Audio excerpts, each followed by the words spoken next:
ঢ্যাঁড়স হয়েছে, সব আকাশের দিকে মুখ করে আছে ঢ্যাঁড়সগুলো।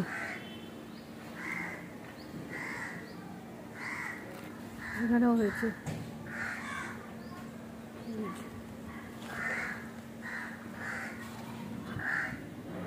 যে ফুল।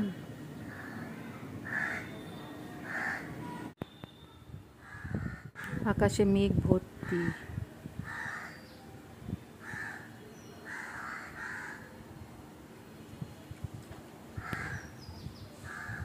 গাছগুলো পুরো সবুজ, খুব সুন্দর লাগছে দেখতে। এইটা কি বলতো, এটা পাথরকুচি গাছ। এই যে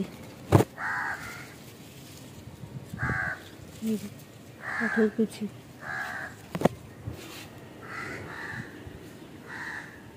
এই জায়গাটা এরকম লাগে আমাদের। কি সুন্দর লাগে না দেখতে, দারুণ লাগছে।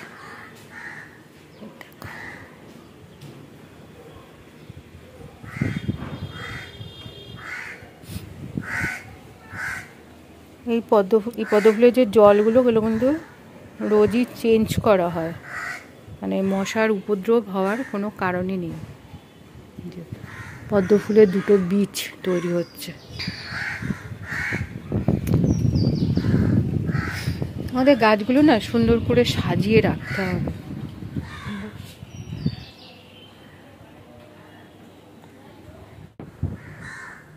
ঈশা এই প্রথম ঢ্যাঁড়স গাছ দেখলি, তাই না বল?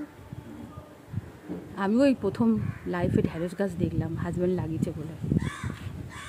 এই রোজ কটা হচ্ছে আর আমরা ভাতে খাচ্ছি, ঢ্যাঁড়স ভাতে। রোজই প্রায় ঢ্যাঁড়স ভাতে খেতে হচ্ছে। আরে অল্প অল্প করে হচ্ছে, মানে অনেক গাছ লাগালে তবে অনেক হবে। এইখানে আমাদের কাকটা বাসা করেছে, ওই যে আমাদের আম গাছে সমানে ডেকে যায় পাগল। ওই দাও, পাগলটা ডাকে কেন কি জানি। ঘুম থেকে উঠে সকাল থেকে ডাক শুরু করবে সারা দিন, যতক্ষণ না অন্ধকার হবে। আর যখন খিদে পাবে আমার কাছে চলে আসবে। এই জিনিসটা নতুন করেছে, দেখ বাবা, এটা নতুন করেছে। কি সুন্দর করেছে। এই যে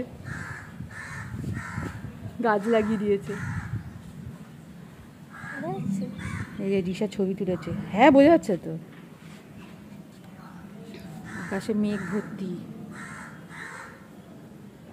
খাবার চাই, ওই যে এখানে বসে থাকলেই চলে আসে। আজকে ছাদের একটা ছোট দিকে ভিডিও তোমাদের সাথে শেয়ার করলাম, গাছপালা আর এই যে আমার প্রিয় কাক। তো এই কাকটাকে তোমাদের মাঝে মধ্যেই দেখাই যে আমাদের আম গাছে থাকে। ওকে খেতে দিলে ও খায় আনন্দ করে, আবার অনেক সময় কিছু থাকে না তখন দিতেও পারি না, তার জন্য ওর কোনো কিছু সমস্যা হয় না, কিন্তু ঠিক আসে আমার কাছে। তো আজকে ছোট থেকে একটা ভিডিও তোমাদের সাথে শেয়ার করলাম, ভালো লাগলে লাইক করো, শেয়ার করো।